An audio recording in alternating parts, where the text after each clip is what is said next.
Okay, quick disclaimer before we get started. The Blockmates podcast is for entertainment and informational purposes only and does not constitute financial advice. The information and opinions expressed on the podcast are those of the host and guests and do not necessarily reflect the views of Blockmates or its affiliates. Listeners are encouraged to do their own research and consult with a financial advisor before making any investment decisions. Blockmates and its affiliates are not liable for any losses or damages incurred as a result of the reliance on the information or opinions expressed on this podcast.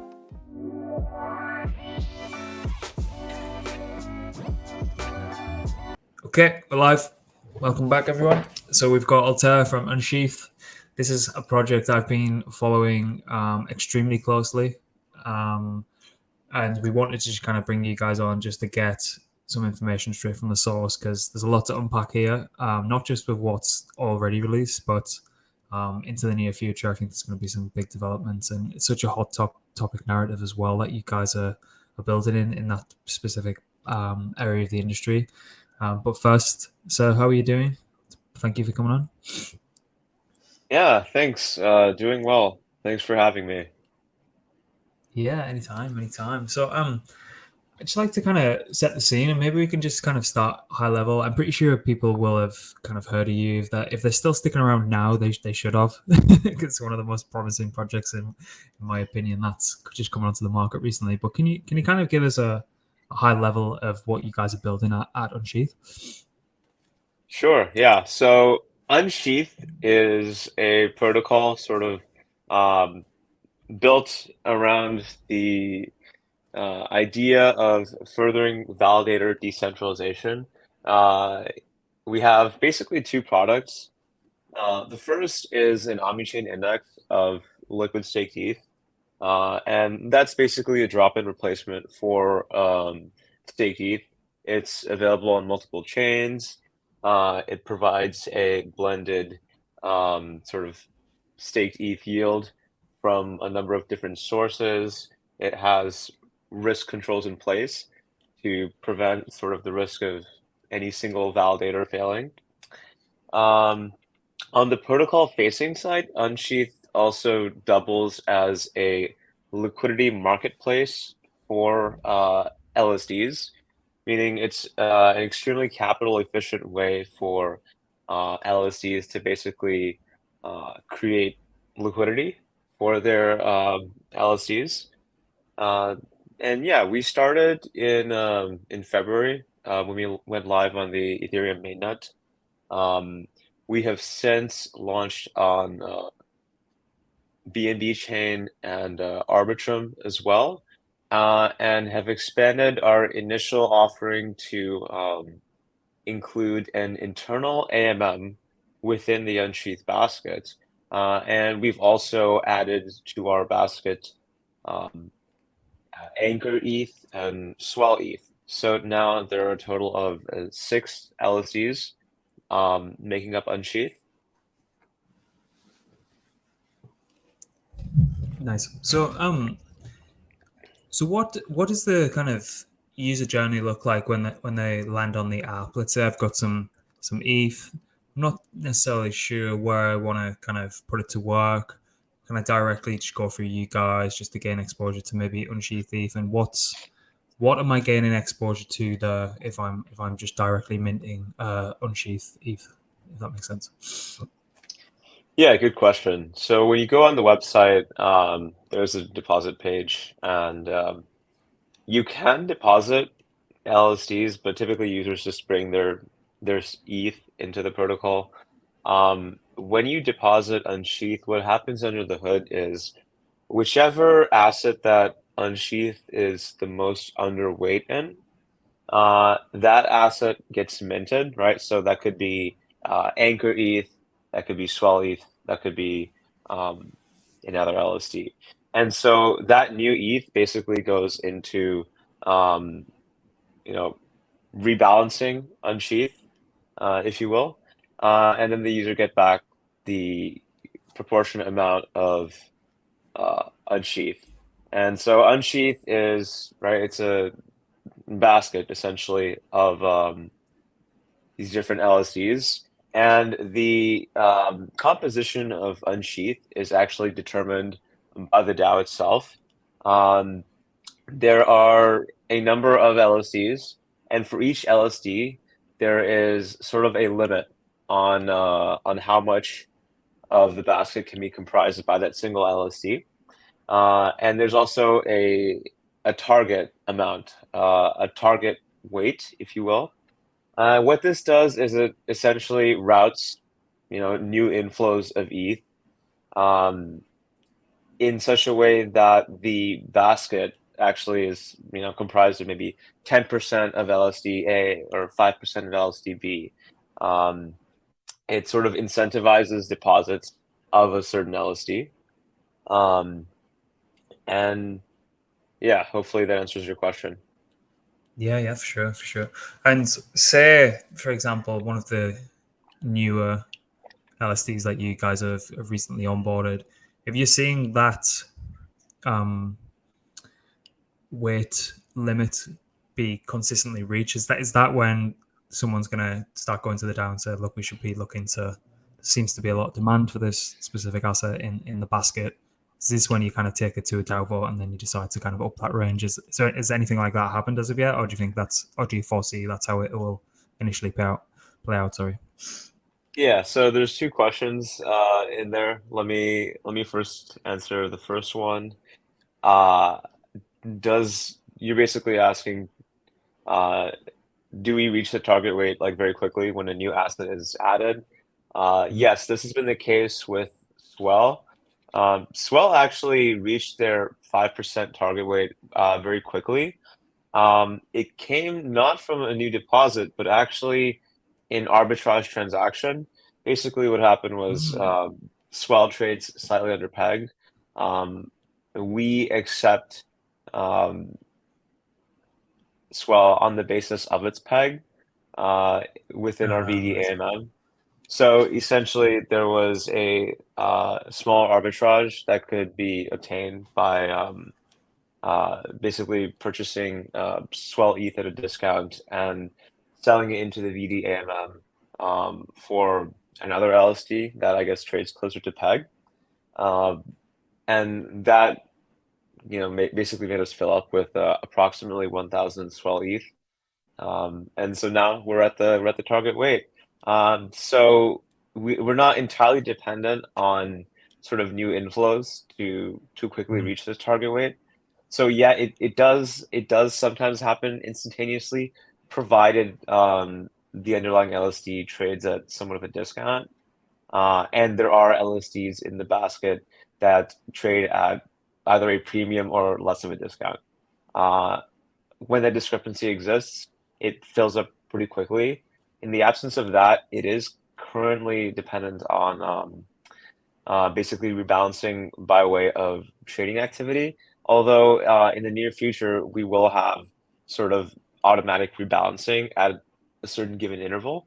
Um, this is possible now. It wasn't possible before because major LSDs have now enabled withdrawals. So Mm. since withdrawals are possible, you can sort of mass redeem LSDA into LSD-B such that you have sort of rebalanced the basket towards the target weights of unshETH. Does that make sense? Yeah, for sure, absolutely. And prior to Shanghai and withdrawals, what the limiting factor there would have been effectively depth of liquidity and maintaining peg just by pure market forces. Is that correct? Yeah, you basically, if you wanted to rebalance, you would have to swap, and if you swap, there's always slippage, right? Mm-hmm. So the whole idea of rebalancing wouldn't even be possible without withdrawals, Mm-hmm. because if you're constantly swapping, you're just constantly getting bled out by slippage. Yeah. So what model is the internal AMM based on, or is it kind of just completely bespoke, or is it anything it's likened to that's on the market? Yeah, so it is bespoke, but the invariant is pretty much the metastable constant sum invariant, which basically treats assets as like one to one. Now, Mm-hmm. the LSDs aren't technically one to one, they're one to one, on the basis of their underlying stake E, right? Basically, you could think of them as a ERC4626, yield-bearing token. I have token A, which is worth 1.07 ETH. I have token B, which is worth 1.04 ETH, and so the price of A to B is just 1.07, over 1.04. That's essentially what the constant sum invariant is. So there are a couple of big benefits here, which is you can trade large size without basically having to worry about slippage. However, this pool is subject to adverse selection in the event that there's a depeg, and this is sort of the LP exposure here is mitigated by the fact that there exists a weight cap. So if there's a new risky LSD added and there's a depeg, the maximum loss to an LP is 5%, right? Assuming that asset completely goes to zero. So the unshETH vdAMM then is basically making a bet on the mean reversion of the distance from peg of all the underlying assets. It's essentially shorting the LSD price volatility on the assumption that it's going to eventually revert to peg, right? And it is constantly paid to take on this risk. And the maximum downside is sort of limited in a way that existing AMMs don't allow, right? Existing AMMs don't have this type of weight cap, and also you can arbitrarily add and remove assets subject to time lock delay. But this is also unique because no AMM really sort of lets you change the assets within the LP once the LP has been instantiated. Nice. That's super impressive. So if we play this out like long term on an optimistic path, so does in your opinion, the mood in the camp, does unshETH become the trading destination for anyone who's looking to trade in and out of LSDs, similar to how people would naturally go to Curve for stablecoins? Obviously, they can use LSDs on Curve as well, but that comes with a lot of, it's quite capital intensive if you want to kind of bootstrap that. So how do you guys kind of think about that? Sorry, can you repeat the question? Yeah. So if we play out the way that the internal AMM is kind of going in the direction that it's going in, do you foresee that there's a time where the unshETH AMM is the primary destination for people who want to trade in and out of specific LSDs, as people would typically revert to Curve if they were going to swap specific stablecoins for other stablecoins? Yeah, I think it's definitely possible. Let's see how things shake out. I think compared to Curve, we have I think a number of advantages. The first is capital efficiency. If you've got 4 LSDs, right, and you want to trade 4 LSDs in Curve, and you want 100 ETH worth of liquidity for these 4 LSDs, you basically need to have 400 ETH in order to trade all of those LSDs. So for us, you can have 4 LSDs, they all trade against the same 100 ETH, and there's much less slippage, up to the maximum trade size on unshETH. So, there's some differences there. I will say that Curve is really good for just trading one kind of pegged asset. When you have a whole universe of pegged assets, I think the stable swap AMM doesn't work super well. In terms of gas costs, so I actually I contributed to Curve several years back, so I'm somewhat familiar with Curve. The more assets you trade in a Curve pool, the more gas costs increase. It's basically it's approximately linear to the number of assets traded in the pool. So there's also this gas efficiency concern with Curve or any other implementation of stable swap. There's a lot of math behind it, and it's basically just not easy to compute on chain, right? Versus our AMM is just mathematically a lot simpler. That being said, I know Yearn is working on something similar, right? Where they're sort of combining Curve to create an unshETH vdAMM like structure. So it'll be interesting to see kind of what they come up with. But yeah, that's sort of my take on the differentiation side. Yeah, anything else is sort of in the hands of the market. Yeah, makes sense. So how do you guys go about deciding and onboarding specific projects? Because I think obviously there's been a few recently, and I know for a fact from speaking to founders, there's going to be so many different liquid staking derivative products that come onto the market soon. It's like, how do you guys kind of forecast who's going to be the right kind of fit, and how big how variant can the AMM actually get? Like, does it become a rate limiting amount that you can actually have it within one specific AMM? Do you need to kind of silo them off into different tranches? Like, how does that whole thing play out? Yeah, good question. So when deciding to onboard a new LSD, that decision is always handled by DAO governance.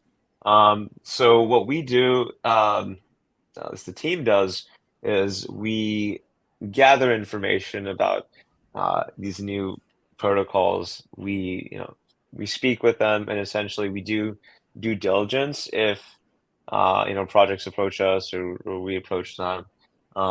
And essentially, we make a recommendation based on the proposal template that's available on our governance forums, basically describing, why this protocol is good to have, how decentralized it would be, any sort of risk concerns, whether that has to do with how their validators are set up or whether they're all like running the same validator clients, something like that, or whether they've had recent slashing. All these things we sort of try to evaluate and make a recommendation.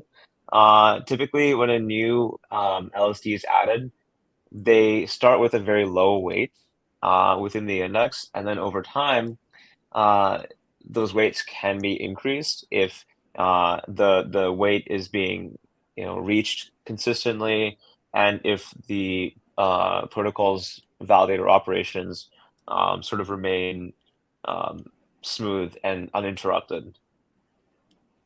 So that's sort of how we think about it.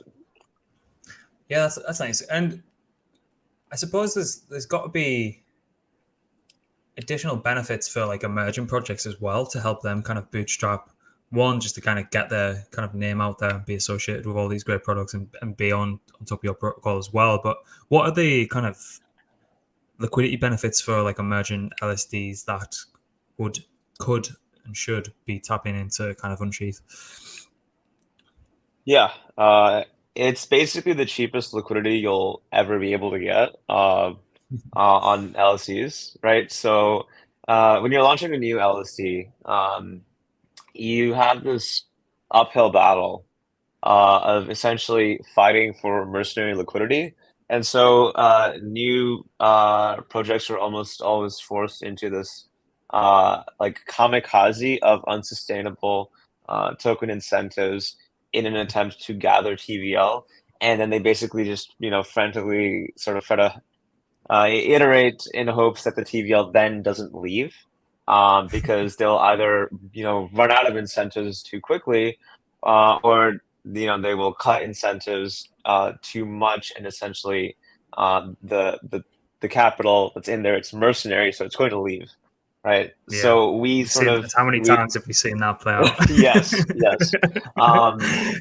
And so we're giving these projects a way out, of sort of having to navigate this, uh, this walking on a fine line, um, or falling into this inflationary pit, and crashing and burning, right?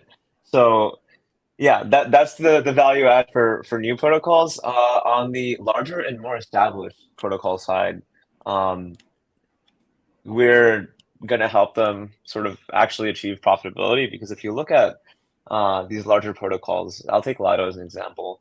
Lido's spend on liquidity incentives recently went as high as $31 million. Actually, a little bit more, but Shit. $30 million a month. $30 million a month is ridiculous. Yeah, it's fucking Um, stupid. uh, yeah, it's either 6 million a month, or 30 million a month, whatever it is. It's a lot relative to the rate of the validator yield that they're taking, right? And that Yeah. fee that they collect, well, that fee is going to trend to zero over time, right? Because I mean, LSDs are an extremely competitive business. So Mhm. in order for them to basically um, become profitable and remain profitable, they have to reduce their liquidity spend. And I think, to their credit, Lido is already doing this. I think they've done a pretty Mhm. good job of lowering their liquidity subsidy spend, but it's still quite high. And I think the um, capital efficiency and sort of economies of scale of all the LSDs paying for, unsheath um, liquidity subsidies, that that is just going to make it a lot easier and accessible to provide cheap liquidity at scale. Mhm.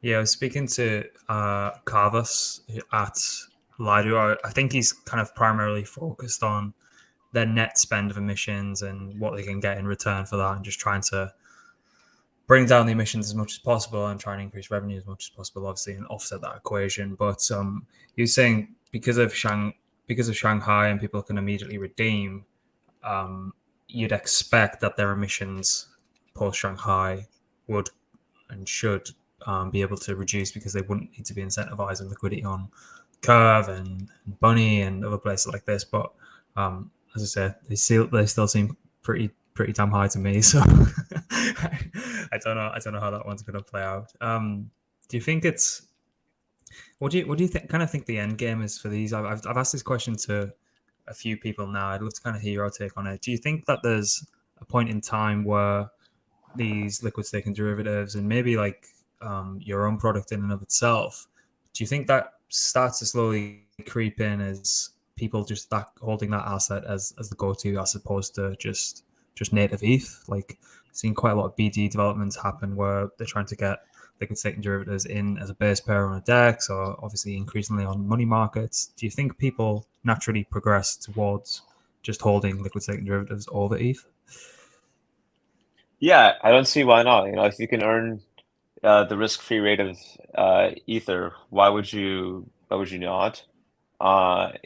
People typically deposit, their capital in interest earning savings accounts, checking accounts, at least, in a lot of Western countries. And they don't put cash under their mattress if they don't need to, right? And I think the same sort of applies to post Shanghai staked ETH. Staked ETH should replace ETH in most use cases. The only reason you need vanilla ETH is for like paying gas, basically.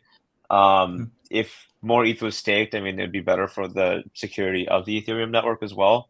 But it would also just be a positive sum for all users. Yeah, exactly. I was looking today on staking rewards.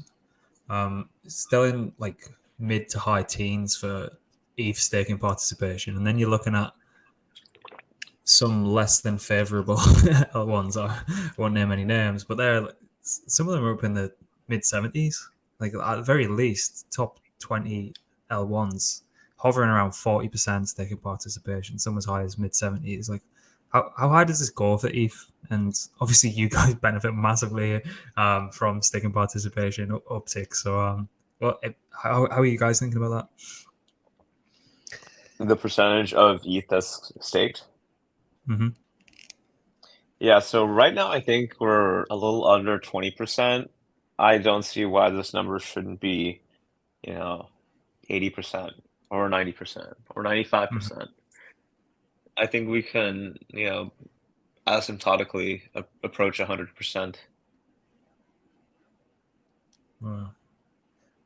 Yeah, I was trying to figure out, like, it looked like the average or the top end was coming in at like 70%, but then you're looking at all these other projects and it's like there's literally absolutely nothing to do with any of their staking products. And then you just bring into like Ethereum's got its own full ecosystem with Lido being the top DeFi protocol in the whole ecosystem. And it's like, yeah, people say upwards of 80.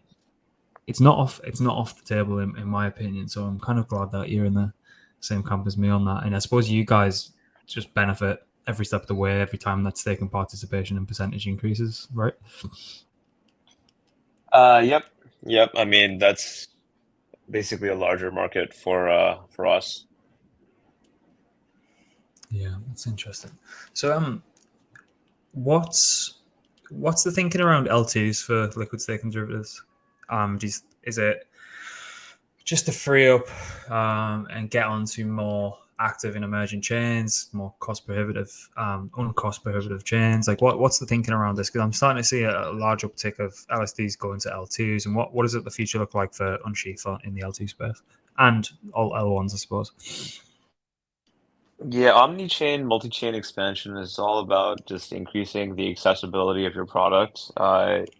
ETH Layer 1 is become somewhat of an expensive chain to use, right? So, the more you're on these uh, lower cost EVM chains and layer twos, the more sort of users have access to your product. I think that has been the principle behind um, most teams' sort of omni-chain expansion efforts. Uh, yeah, in terms of like bringing staked ETH to these chains, um, I think it's been like the idea is ETH is still the most traded asset on these chains, right? People like to be able to have the same asset moving between different chains.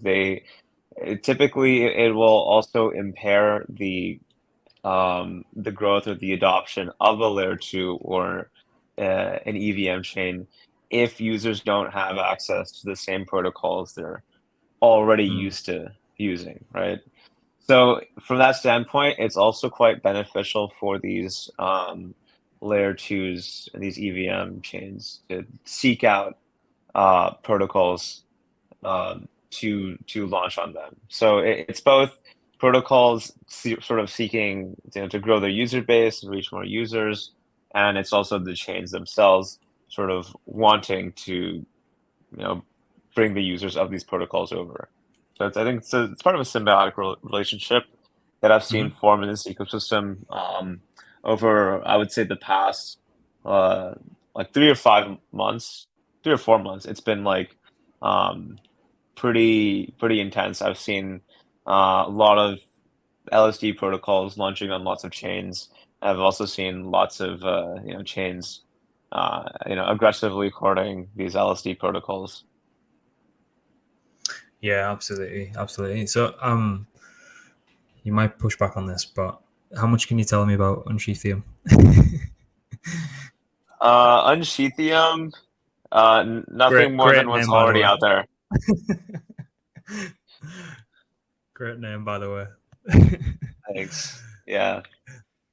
Yeah. All right. So keep an eye on that one. We'll try and read in between the lines of what that could surmount to. But can we get on to your own native token with USH and just kind of how you guys have set up your own kind of incentives, liquidity mining campaign, however you want to call it, because it's something that I've never seen before, and it's like 3-tiered if I ever got that correct. So there's a portion through balances, a portion through sushi, and then some directly staked. What was the kind of idea behind that? Because I think it's really impressive. It kind of aligns the right kind of user base, and allows those people to get rewarded who are going to stick around and benefit the protocol with regards to depth of liquidity on the native token. But I'd love to kind of pick your brain on that, because I thought it was really inventive.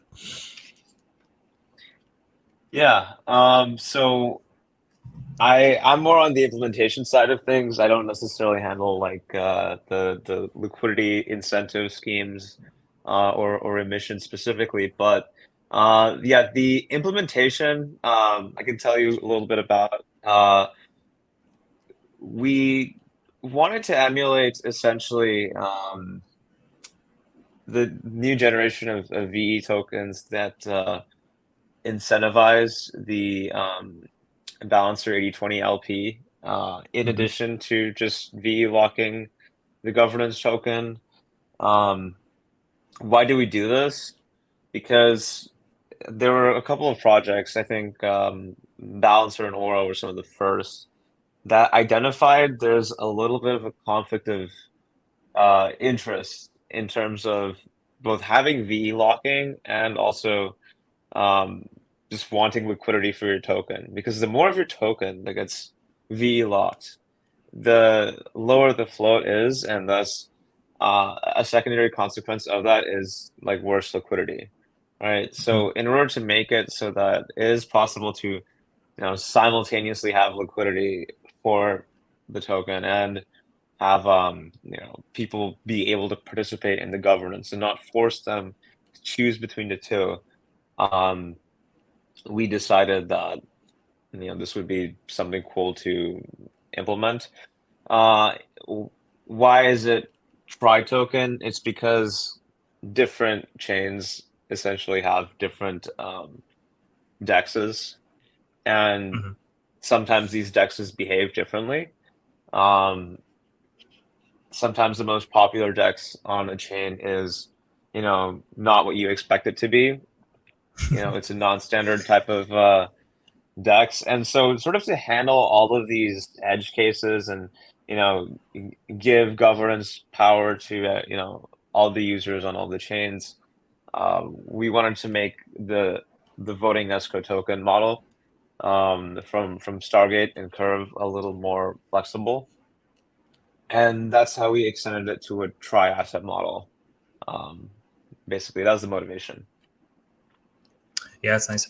And what's the max lockup on for USH? I believe it's 1 year. Yeah. See, that's tolerable.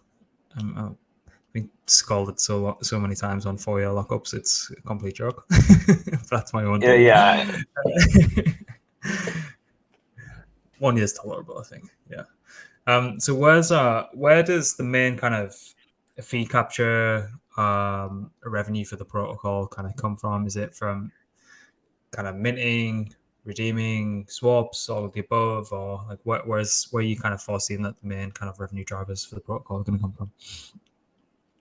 Well, right now there isn't revenue, but there are fee switches that are currently not enabled. All of the sort of yields of the protocol flow to unshETH holders, and that comes in addition to the ETH staking yield. It comes from swap fees generated by the vdAMM and redemption fees, which are currently 25 basis points. So basically, every time someone exits, or every time someone executes a swap against the vdAMM liquidity, there are fees that basically accrue to unshETH in the form of LSDs. So the fees that are generated, those fees also generate, I guess, staking yield. Nice. That's awesome. So I'd probably get publicly executed for not asking how you guys are getting on after the recent exploit that's happened. And one, I hope you're okay. I checked in with the team in Telegram to make sure you guys were doing all right. But what is any kind of lessons learned, like a bit of a post-mortem? Like what can you kind of tell us from there? Because it kind of happened so quickly, right? Yeah, so the exploit basically happened not due to any sort of smart contract failure or vulnerability, but rather a DevOps issue. What essentially happened was there was a uh, repo that had public visibility that was based off of an internal private repo we had. And within the internal private repo, um, there are some uh, practices that I could only characterize fairly as sloppy, right? And the intent was to clean this up prior to making the repo public. Um, and basically, a private key was of a deployer was exposed for approximately 5 to 15 minutes, and there was an attacker who was sort of, I guess, watching very closely um, for this precise um, operational mistake. And so when this malicious individual obtained the private key, they weren't able to access any user funds, but they were able to withdraw some of the like protocols tokens and liquidity and essentially abscond with that.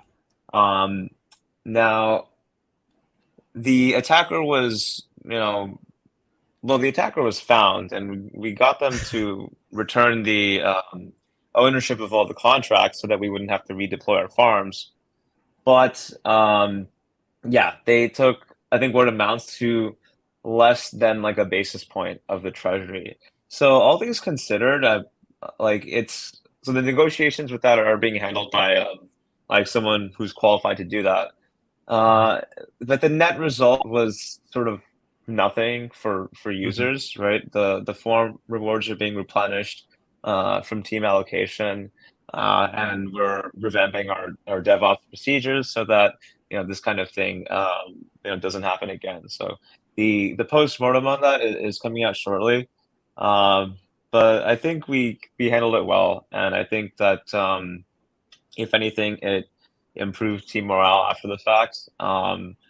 Sort of given how well we were able to handle it. It is Yeah, just at the end of the day, like another day in crypto. These things yeah, happen, and it proves out our security model. The flexibility that we designed uh, only put our tokens at risk, not the users' funds. And it was a Mhm. nominal amount of our tokens that we lost. So I think, yeah, it was ultimately like it wasn't too bad. Yeah. I have to say, from the outside looking in as well, I think it was happening just as I was kind of waking up. You guys handled it exceptionally. Like me and our kind of internal marketing guy always laugh at the state of marketing and communications when shit hits the fans, like with protocols, particularly in this space. And I think you guys handled it extremely well. The communications were excellent, all on point. It was constant updates in Discord. No one was getting kind of muted or any of that bullshit that usually happens. So like kudos to that because it's it's very rare and it shouldn't be in this space when it's handling so much capital that effective communications are carried out during times when, as I say, shit hits the fan. So yeah, kudos on that one. It was excellently executed on your behalf, I think. Thank you. Yeah, it's nice to see. It's refreshing. It's nice to see a team get their shit together. To be fair, so many people are just they're great punting out like, vanity metric KPIs across their socials, and as soon as anything bad happens, they're nowhere to be seen or just kind of mute the chat and stuff. So it was, as I say, quite refreshing. But on a Yes, more it's not our first rodeo. on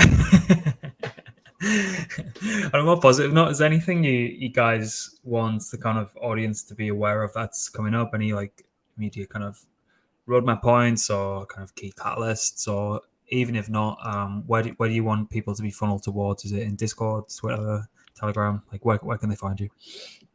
Yeah, join our Discord. Follow me on Twitter. Yeah, in terms of what's next for the protocol, we've got a lot of exciting stuff in the pipeline. I think we just wrapped up the last bit of our Arbitrum expansion, or it's coming later this week. Um, we'll have our full Arbitrum deployment available. And beyond that, we have our audit report coming out, and the new version of the vdAMM with a bunch of really cool optimizations is coming shortly, and we expect basically to be able to bring down gas costs on all sides quite significantly. We are also internally working on expanding the vdAMM to provide additional functionalities, which translate to, I guess, additional sources of fee capture. That's something that I think we're doing more on the R&D side. So you probably won't hear anything about that for maybe like a month or two. But that's cooking, and we are trying to grow our dev team pretty aggressively. To it, we are sponsoring ETH Global Waterloo, which is coming up later this month. So Nice. we want to invite DeFi devs, old and new, to come and build on unshETH. Maybe earn some prizes. Maybe just build the next new LSD-Fi primitive. Yeah, ETH Waterloo is again, it's gonna be later this month, and it's basically the birthplace of Ethereum. So yeah, Vitalik dropped out of Waterloo, and Waterloo is basically filled to the brim with Ethereum devs. So yeah, just want to advertise that for any aspiring devs. Yeah, I think in terms of omnichain expansion, the next one we have our eyes on is Optimism. But yeah, I think we have some protocol engineering stuff for the next couple of weeks before I think we're able to commit to another omnichain expansion. Yeah, that's what our outlook is right now. Yeah, That's so there pretty you much have it. it. Pretty much it. That's pretty modest. It sounds like you guys have got a lot going on there. So Altair, thank you very much for joining me, and I really appreciate you taking the time out. As I say, I can only imagine how busy you guys are, particularly with everything you said you got going up. So if there's anything you need from us in the meantime, please just give us a shout, just give us a message in Telegram. We're always happy to help. And yeah, thanks again, and thanks everyone for listening. We'll see you soon. Yep. Thanks for having me. All right, take it easy.